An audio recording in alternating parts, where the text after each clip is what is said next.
The hadith of Prophet ﷺ says, إِنَّ الْقَبْرَ أَوَّلُ مَنَازِلِ الْآخِرَةِ. The grave is the first part of the hereafter, of the Day of Judgment. If he or she is saved from the punishments and torments of the grave, then whatever is after it is going to be better and easier. He'll be saved from more bigger things. If he is not saved from the torments and punishments of the grave, then whatever is going to come after that is going to be worse.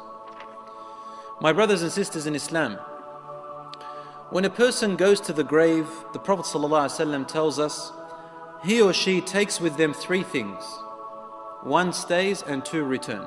The Prophet ﷺ said, your family and your wealth return. What stays with you are your deeds, your good and bad deeds. Because that's what's going to determine where you're going to be and what's going to happen to you in your grave. The Prophet ﷺ indicates or tells us that the dead people visit each other in their grave. For he said, sallallahu alayhi wasallam, when you bury your dead, then make their kafan, make their shroud nice, and put on beautiful fragrance to them, make them presentable. For the people of the grave, yatazawarun, they visit one another.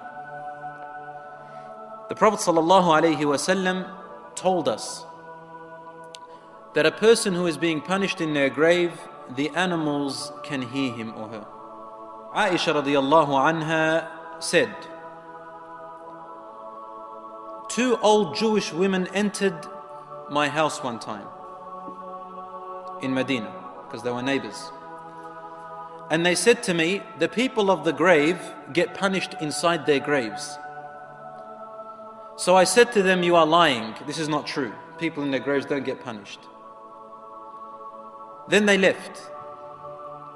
Then the Prophet ﷺ entered, and I said, Ya Rasulullah, two old women from the Jews came to me and said, the people of the grave are getting punished in their graves.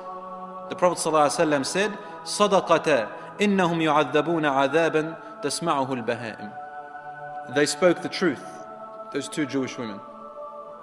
The people of the grave who are getting punished, they get punished until the animals can hear them.